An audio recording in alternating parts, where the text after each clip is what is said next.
Bonjour, bonsoir fidèles abonnés et bienvenue sur la chaîne d'Agri-Dario. Je m'adresse aujourd'hui à tous nos abonnés d'abord pour vous dire félicitations pour tous ceux qui ont survécu l'année 2021. Nous sommes en 2022.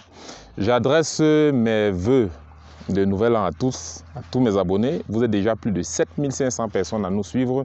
Bientôt 8000 abonnés. Ça se fête et ça s'arrose, ça se manifeste. Ça se signifie par quoi? Par ce nouveau projet, mes amis. Ça fait 3 mois que j'ai disparu. J'ai vu beaucoup d'interpellations. J'ai reçu beaucoup de messages. Mais il fallait prendre 3 mois pour préparer un projet concret, un projet clair, un projet où je vais exprimer davantage du génie d'Agri-Dario, un projet où je vais vous présenter le nouveau protocole avec un autre système de production parce que l'ancien protocole, je préfère déjà le dire, tous mes abonnés étaient au courant que j'avais mis un protocole de production sur la pastèque en Afrique. Un protocole qui a très bien fait ses preuves, un protocole qui est en train de faire ses preuves et un protocole qui va toujours faire ses preuves encore dans ce nouveau projet. Et cette fois-ci, ce sera plus grand parce que voilà, quand on a testé, on a vu que ça a marché. Au Cameroun, ça a marché. Au Congo, ça a marché.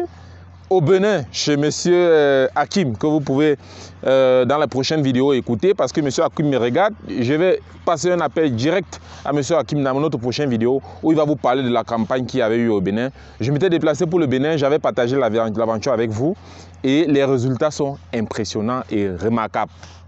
De mon retour au Bénin, place au projet du Cameroun. Ça fait 3 mois que nous travaillons sur ce projet. Il est temps de lancer la première phase. Comme je vous ai dit, un projet agricole, ça ne s'improvise pas. Ça se conçoit, ça s'organise et ça lance à bon moment, à bon escient, avec les équipes qu'il faut, avec les moyens qu'il faut. Donc, une fois toute cette phase qui avait été préalablement préconçue, le projet a été étudié. Il y a 6 mois, on était venu procéder à l'achat du terrain. Rappelons que c'est un projet qui a commencé du début jusqu'à... On va arriver à la fin, en fait, ensemble, parce que ça fait 6 mois que je cherche du terrain. J'ai fait presque toutes les régions du Cameroun où il fallait trouver un terrain qui s'y prêtait, un terrain qui répondait aux critères que j'avais déjà énumérés dans plusieurs autres vidéos, accessible, qui est non seulement accessible, qui est pratique, qui est plat, qui est fertile, parce que la fertilité ici, je rappelle que les critères de fertilité sont liés aux analyses de sol. Faire analyser le sol, voir les propriétés du sol, afin d'identifier ce qu'il manque. Donc, félicitations à tous mes abonnés, félicitations pour le partage que vous avez fait, félicitations pour la patience. Nous avons une nouvelle aventure qui va durer 5 mois, avec qui tous ceux qui seront avec nous ne vont rater aucune étape et vont grandir l'esprit et leur mindset dans l'agriculture. Alors, le projet vise à quoi? Nous sommes dans une savane. Comme vous avez l'habitude de me voir, je suis présentement dans une savane. Nous allons mettre sur pied une grande exploitation de pastèques et une exploitation de tomates en système automatisé et intensif. Donc, vous allez suivre toute cette aventure parce que déjà la première phase consiste à la préparation du terrain. La préparation du terrain, c'est la première étape d'un projet. Une fois que le projet a été conçu, une fois que le site a été validé, une fois que nous avons eu tous les critères, le principal critère, c'est la disponibilité en eau. Vous savez, je ne fais aucun projet sans qu'il y ait de l'eau. L'eau, que ce soit une rivière, que ce soit un fleuve, que ce soit un forage, dans notre cas précis, ça sera un fleuve. Je vais vous présenter le fleuve, mes amis. Le fleuve qui va ravitailler notre champ, dont le débit est intéressant et énorme. Vous n'avez pas idée en fait. On va visiter tout cela ensemble dans cette aventure. La vidéo sera cette longue. Préparez-vous, préparez vos mégas, préparez même des gigas pour pouvoir prendre cette étape initiale. Après cela, je ne vais plus revenir sur ça. Je vais juste évoluer sur l'étape qui va suivre. Alors, suivez-moi pour que je vous présente l'étendue de l'espace que nous allons aménager. Vous pouvez voir que c'est une savane nous sommes en saison sèche. C'est la période la plus propice. Pour préparer un terrain, nous sommes dans le mois de janvier, février, qui est depuis janvier que nous avons commencé ici. Nous sommes au mois de février, c'est les périodes de semis, c'est des périodes de préparation de terrain. Les préparations de terrain, c'est quoi? Vous avez l'habitude de connaître le cycle. Le sous-bois, l'abattage, le tronçonnage, l'endainage, le labour, les poquets, le semis. Voilà un peu la liste que vous avez. Mais nous avons fait tout en un. Tout en un. C'est quoi? Le sous-bois, l'abattage, le tronçonnage, la défriche, vous allez voir comment nous allons atteindre cette étape. On a fait tout en un à travers quoi? La mécanisation. La mécanisation nous permet de gagner en temps, en argent et en espace. Et quand je dis l'espace ici, je parle de la superficie parce que certaines personnes sont limitées par la difficulté d'avoir la main d'œuvre. Ils s'arrêtent sur une superficie qu'ils ne pouvaient pas parce qu'ils ont eu beaucoup de difficultés. Donc l'espace ici, la mécanisation nous permet de gagner en espace. Alors vous voyez cette savane, c'est une savane arbustive parce qu'on ne peut pas dire qu'elle est arborée, il n'y en a pas d'arbres, mais elle a des arbustes. Et cette savane va être déblayée par notre engin. Vous savez, vous êtes habitué de voir les bulldozers faire le travail, mais nous sommes en saison sèche.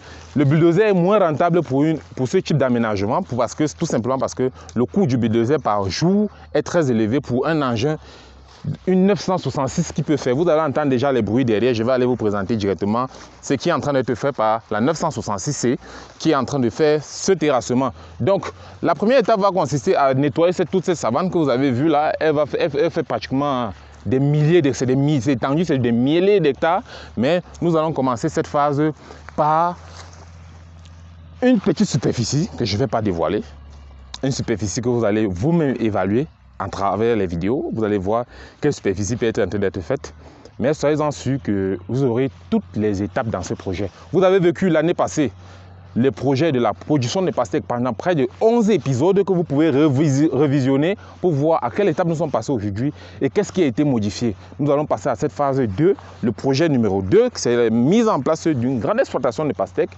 et de tomates en système automatique. Nous avons juste 2 ouvriers sur ce projet. Pendant 2 mois, nous allons travailler seulement avec 2 ouvriers et vous voyez combien est-ce que ça peut amortir les coûts dans le coût de la main d'œuvre. Et à travers cela, permettez-moi de vous amener directement visiter le travail. Je vous montre déjà un état du terrain. Vous avez vu, ça a séché, il y a le feu qui est passé et cela ne nous cause aucun problème de toutes les façons. Donc je vais vous amener maintenant voir le site qui est en train d'être préparé et vous allez apprécier aussi le fleuve qui va nous ravitailler en eau pendant toute l'année. Mon souhait, c'est qu'il ne pleuve même plus, mais parce que j'ai assez d'eau. Mais comme l'agriculture ne dépend pas que de moi, il faudrait que les pluies arrivent au bon moment. Et tout simplement parce que chez Agri Dario, nous avons misé dans l'excellence. Parce qu'il faut pousser l'agriculture, il faut pousser un peu le bouchon plus loin. D'autres personnes s'étaient dit lors des vidéos, ah monsieur Dario, vous êtes toujours sur la petite agriculture, il vous faut d'abord déjà les tracteurs, vous ne pouvez pas travailler là-haut, vous ne pouvez pas travailler avec les machettes, vous ne pouvez pas travailler avec les mains sans gants. Non, laissez ça. Chaque étape, chaque projet a une étape. On va de l'avant, on évolue. On commence d'abord par ce qu'il faut commencer pour pouvoir voir les manquements et faire une évaluation de la rentabilité. C'est très important. On ne commence pas à travailler avec un engin pour le plaisir, pour la beauté des yeux. On n'achète pas une roue pour travailler avec pour la beauté des yeux. Mais nous sommes dans un contexte qui l'impose. S'il y a des conditions qui sont favorables à une agriculture rudimentaire ou bien une agriculture conventionnelle, on la fera. Donc, alors, fidèles abonnés, restez connectés. Nous prenons notre 4x4 et je vous présente la suite du projet. Fidèles abonnés, nous sommes maintenant dans la phase où je vais vous présenter où nous avons commencé avec la préparation du terrain, à quel niveau nous nous trouvons. Permettez-moi de démarrer.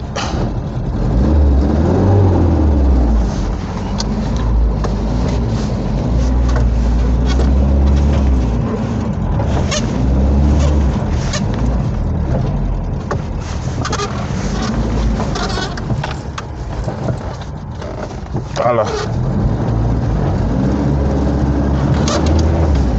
Donc là, c'est la route que nous avons ouverte pour pouvoir avoir accès à... On va aller un peu plus vite pour pouvoir avoir accès à la parcelle.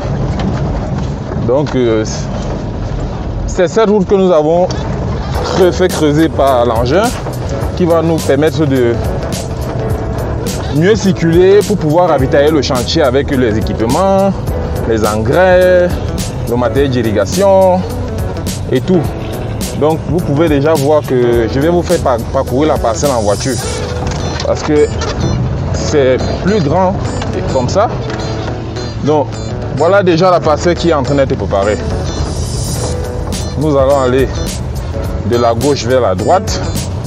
Vous pourriez voir que l'engin a poussé tous les ordures, tous les arbres, tous les débris végétaux vers les limites.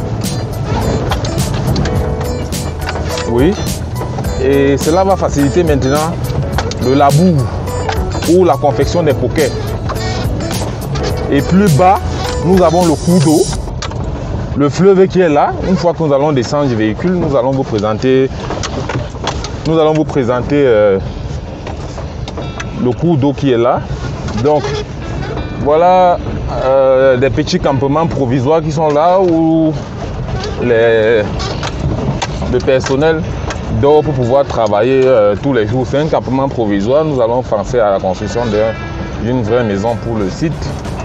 Et puis voilà, il a endonné là et il est toujours en train de travailler. Nous sommes déjà pratiquement sur une superficie de 2 hectares nettoyés comme ça en 2 jours seulement. Et nous sommes là jusqu'à 17 h. Vous pouvez voir déjà plus haut que l'engin, lui, il ne s'arrête pas en fait. C'est un engin neuf qui fait un travail fabuleux ici. Oui, il fait un travail fabuleux que vous pouvez déjà apprécier. Donc, voilà, je vais marquer une pause pour qu'on filme son travail.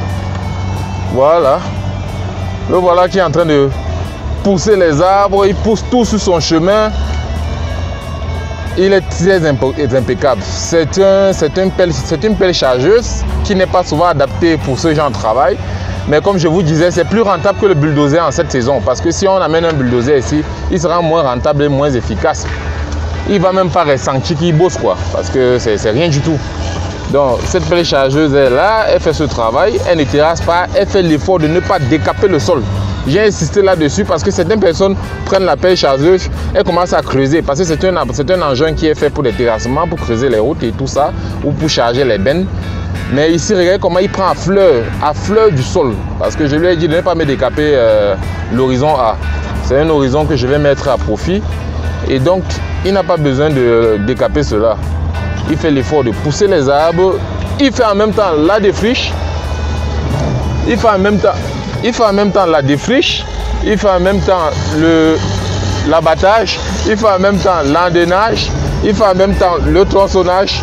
Mais c'est juste magnifique ce qu'il fait là. Donc, je vais garer là en haut pour vous montrer, faire toucher du doigt le site que nous sommes en train de nettoyer là. Je vais mettre la voiture dans une position un peu plus sûre. Donc voilà, c'est comme ça. Le terrain peut se faire visiter par n'importe qui, en voiture ou en n'importe quoi. Donc, même en moto ou en... Bref, le suivi sera évident quoi. Ça sera très facile. Donc vous avez vu, les contrôleurs sont là, ça passe très bien. Allez, je vous permettez-moi de vous présenter maintenant le site en touchant du doigt. Ciao. Alors, fidèles abonnés, nous sommes sur le site. Nous avons là du carburant. On charge des bidons de 400 litres de carburant parce que son réservoir fait 400 litres. Ça, c'est non-stop. Il n'a pas de raison de s'arrêter. Nous avons le terrain maintenant qui est déjà en train d'être aménagé. Comme vous avez vu, ce n'est plus la savane arbustive. C'est cette savane-là qui sera mise en valeur, soit pour la production de pastèques, comme je vous disais, avec de la tomate. Et à partir d'ici, nous pourrons apprécier déjà l'état du labo, l'état de la mécanisation. Parce que souvent, quand il y a terrassement, on se rend compte que la souche, la matière superficielle, la partie superficielle du sol a été totalement décapée. Mais lui, il a conservé le maximum, le plus près possible, cette souche, cette partie du sol. C'est pourquoi nous pouvons voir qu'il y a encore ces herbes-ci. C'est ça qui me permet de comprendre que, ah oui, il a fait l'effort, vraiment, il a respecté la première horizon. Parce que c'est une horizon qui a beaucoup de matière organique et beaucoup de micro-organismes. Cette horizon ne doit jamais disparaître. C'est pourquoi que lorsqu'on fait des feux de brousse, lorsqu'on fait le terrassement n'importe comment, on se rend compte qu'il y a les micro-organismes qui sont absents dans la parcelle. Vous mettez des engrais, vous mettez de la fiente, ça ne se décompose pas. Parce qu'il y a l'absence des micro-organismes décompositeurs. Donc c'est pourquoi on doit essayer de conserver cet horizon-là et qui va faciliter ensuite la bonne assimilation des minéraux que nous allons apporter. Ce sol avait été déjà analysé, nous avons des résultats très intéressants et je vais vous amener directement vers la parcelle, vers la rivière que, même pas la rivière, le fleuve même que je vous ai promis. Donc c'est juste une présentation du projet sur lequel nous sommes. Nous allons vivre une aventure très folle, je vous assure, très folle, parce que j'ai déjà idée, je sais où on va en fait. Mais il y a beaucoup qui ne savent pas encore où on va, mais je sais où on va et je sais que vous allez prendre beaucoup de plaisir. Sachez que chez AgriDario, ce n'est pas une chaîne de distraction. Vous ne pouvez pas venir regarder parce que vous voulez vous divertir. Il y a beaucoup de chaînes de divertissement que vous pouvez regarder, mais c'est une chaîne où vous venez vous informer, vous venez prendre des conseils, vous venez apprendre de la nouvelle agriculture, vous venez apprendre même du système d'agriculture qui est pratiqué dans votre pays. Ça, c'est dans votre continent. Donc, voilà déjà le terrain qui a été totalement nettoyé. L'engin continue à faire son travail, comme je vous ai dit en amont. Et nous, je vais vous montrer rapidement le fleuve. La raison principale, ce qui a retenu notre attention, ce qui a captivé mon intérêt pour ce terrain, je vous la montre tout de suite et nous allons vers là. Alors, fidèles abonnés, nous sommes ici vers la partie basse de notre terrain parce que vous pouvez regarder plus haut là-bas. Nous nous sommes éloignés déjà du terrain. On va vers la partie basse. Toute cette partie-ci, c'est la partie qui va nous permettre de faire les germois. Donc, vous allez voir, ça couvre pratiquement 5000 m², donc pratiquement demi-hectare. On va installer les germois ici. C'est ici que nous allons faire les germois. Tout simplement à cause de quoi? La position du germois est fonction de la proximité avec le cours d'eau. Donc, nous sommes là en train de descendre vers le cours d'eau. Vous allez remarquer que nous n'avons pas choisi ce site au hasard. Je vous ai dit toujours, un site agricole qui n'a pas d'eau n'est pas un site agricole. N'achetez pas ça. Moi, je ne sais pas pourquoi les gens s'entêtent toujours à dire que j'ai vu l'opportunité, c'est l'opportunité de la vie. Non, non, non, non, non. Un site agricole, c'est un site qui est proche d'un cours d'eau. Un cours d'eau, c'est soit un fleuve, soit une rivière qui ne tarit pas. Surtout qui ne tarit pas. Intarissable. Donc, je vous amène comme ça sur le fleuve qui va alimenter notre champ. Donc, voilà. Voilà le grand fleuve qui va alimenter notre champ. Il longe la parcelle comme ça. C'est ce fleuve-là. Vous voyez, il y a déjà les cannes à pêche parce que les gars sont là, ils pêchent tous les soirs. Il y a souvent les... Je ne sais pas si ça a pris un poisson quelque part là. Non. Je vais le remettre. Donc, il y a les poissons là. Ils ont beaucoup de carpes ici qui le prennent les soirs. Nous allons passer souvent des soirées barbecue parce que ce qui est sûr, quand nous allons finir avec la construction, nous allons avoir beaucoup de choses ensemble, que ce soit la nuit.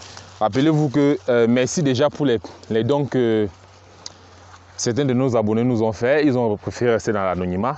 Les équipements qu'ils ont mis à notre disposition. Actuellement, vous êtes en train de regarder avec un stabilisateur Poulos qui nous vient toujours de dons d'un abonné pour améliorer la qualité des vidéos que nous vous fournissons. Maintenant, pour faire des vidéos la nuit, nous avons besoin, comment là? On a besoin des MAF là. Il y a des MAF qu'on utilise souvent sur les caméras pour faire les vidéos de la nuit. Parce que vous savez aussi, chez AgriDario, pendant la nuit, dans un projet, il y a des choses qui se font. Il y a des activités qui se mènent que vous ne parvenez pas à vivre. Nous n'arrivons pas à la retransmettre tout simplement parce que nous n'avons pas une meilleure visibilité. On ne peut pas vous faire une vidéo dans la nuit, vous ne parvenez pas à voir des gens. Donc, nous avons cet équipement qui nous manque et un drone qui va pouvoir faire une photographie aérienne et mieux de toute la parcelle que nous sommes en train de faire et pour vous présenter le design. Parce que sachez que nos projets ne sont pas faits de manière à on a élaboré, on a sorti les lignes de semis. C'est un design. Il y a parfois nous dessinons les noms des promoteurs avec les cultures. Il y a parfois nous produisons en écrivant le nom de la ville où nous nous trouvons. C'est un système que je vais mettre sur place une fois que nous aurons le drone pour vous donner la localité où nous sommes en train de travailler précisément. Par exemple, prenons, disons n'importe quoi, nous travaillons à Bertois. Nous allons produire la pastèque ou la tomate avec le nom Bertois, en respectant toujours les mêmes écartements, en respectant les densités, en respectant le même protocole. Donc il faudra, je vais vous demander par exemple de deviner où nous nous trouvons et quand le drone va monter, vous allez voir, nous avons écrit la ville où nous travaillons. À défaut, si les promoteurs sont aussi ouverts et qui ne compliquent pas, nous produisons en écrivant le nom du promoteur, qui s'appelle, par exemple, il s'appelle Hakim. nous allons designer une culture, la production avec le nom de Hakim. C'est quand le drone va monter que vous allez voir le promoteur qui finance le projet et le promoteur que nous accompagnons. Mais là, c'est une parenthèse pour vous dire que bon, voilà, il y a des équipements, nous sommes en train de nous améliorer, nous sommes en train de vouloir aller un peu de l'avant. On a un drone qu'il nous faut, et on a aussi des lampadaires qu'il nous faut. Donc, pour tous ceux qui veulent nous soutenir, c'est très simple. Vous allez me faire un mail et puis je vais vous envoyer vers le responsable marketing qui va entrer en contact avec vous pour vous permettre de contribuer à l'achat de ces équipements. Alors, c'est toujours pour améliorer la qualité du savoir, c'est toujours pour améliorer les informations que nous vous diffusons, c'est toujours pour améliorer la qualité de nos vidéos. Alors, fidèles abonnés, c'était un coup de parenthèse. Je remercie tous ceux qui sont encore nouveaux dans cette chaîne YouTube. Ça veut dire que si vous êtes tombé ici, vous êtes en train de chercher des informations. Et forcément, je suis sûr que j'ai retenu votre attention. Je suis sûr que vous voulez continuer l'aventure avec nous. C'est très simple, c'est gratuit pour nous suivre. Abonnez-vous juste sur notre chaîne YouTube. Partagez la vidéo avec les membres de votre famille, avec vos collègues, avec vos promoteurs, avec vos amis même que vous aimerez, qui se lancent dans l'agriculture à travers ou au travers de cette vidéo. Partagez nos vidéos, partagez et invitez davantage de personnes à se connecter. C'est une communauté que nous sommes tous appelés et nous avons la responsabilité de la faire grandir pour promouvoir l'agriculture de notre continent.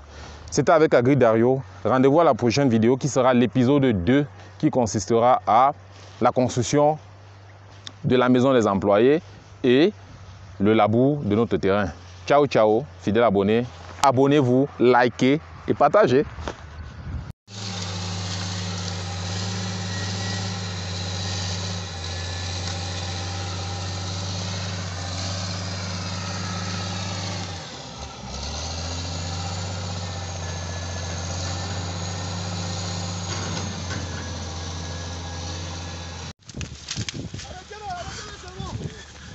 Voilà, merci. Ouais. Un vieux. C'est le lapin de Brousse.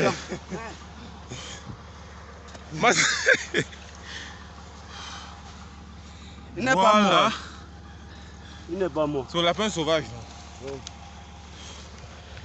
Donc tu es sorti du tracteur pour lui. Hein? Ouais. La viande. Ah, c'est une petite lapin. Je voulais qu'on arrête seulement. Ça va chauffer. Vivant, non? Ça va chauffer ce soir. Non, arrête, il est vivant. Vas-y, encore les gibiers qui arrivent. Il manque la vipère.